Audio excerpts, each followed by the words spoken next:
It's likely that at a time like this next year, this pitch in Khayelitsha, a township in Cape Town, will be empty because everyone here will be watching the World Cup. The games start on the 11th of June 2009, and 12-year-old Odwa Sangovana, who comes here to practice every day after school, is already excited.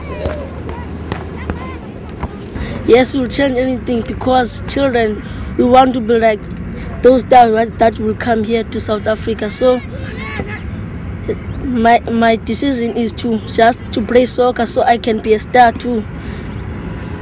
And are you going to be able to see the games, or how will you find tickets to go and watch the Stars play next year? I don't know. Maybe I won't go to the World Cup, I just watch it in the TV.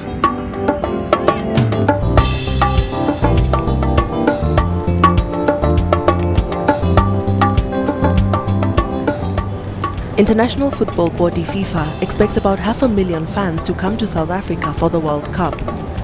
The country is experiencing its first recession in 17 years, but many hope that the infrastructure being built for the World Cup and the tourists expected will improve the economy.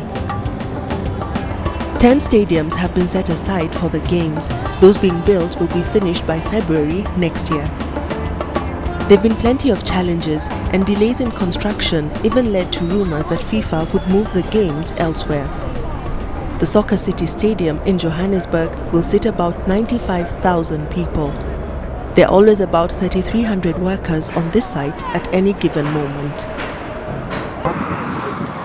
While most fans want to come to South Africa, the country's high crime rate is worrying.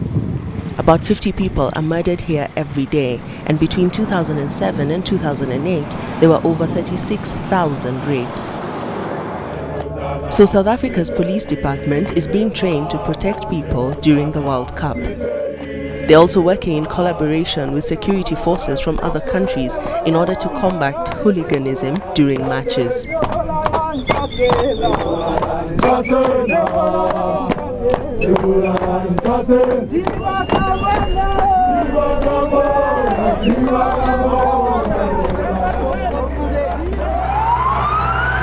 Different scenarios are staged during the training sessions. Here, water is being used to disperse rowdy fans. We're working very closely with Interpol. They are in the process of establishing what is called a dangerous and disruptive person database, which will assist us in identifying people that may pose a potential danger to the tournament as far as organized fighting or hooliganism is concerned. At this bus terminus in Cape Town, a spot that has become notorious for muggings, we asked what people think of the upcoming World Cup. Crime is a big issue, and in our communities I don't think it's been addressed properly.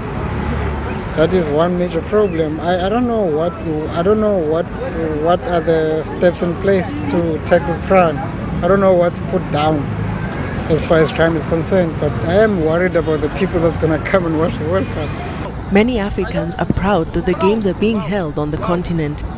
Though Senegal failed to qualify for 2010, people here feel like they're part of the tournament. It's good because this will motivate young African talent even more, those who are passionate in football, particularly young people who are starting now. For them, it will be a pleasure to see European stars playing on African soil. It's a sort of motivation that will help them advance their careers. Ivory Coast still has a chance to be in the competition, and those we spoke to in Abidjan want African teams to show their skills at the World Cup.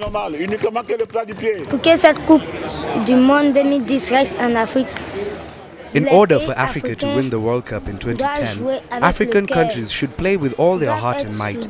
They should maintain the spirit of brotherhood. They must be strong physically and not feel inferior as they face the European teams. L'organisation de cette Coupe du Monde est pour l'Afrique une grande fierté, vraiment.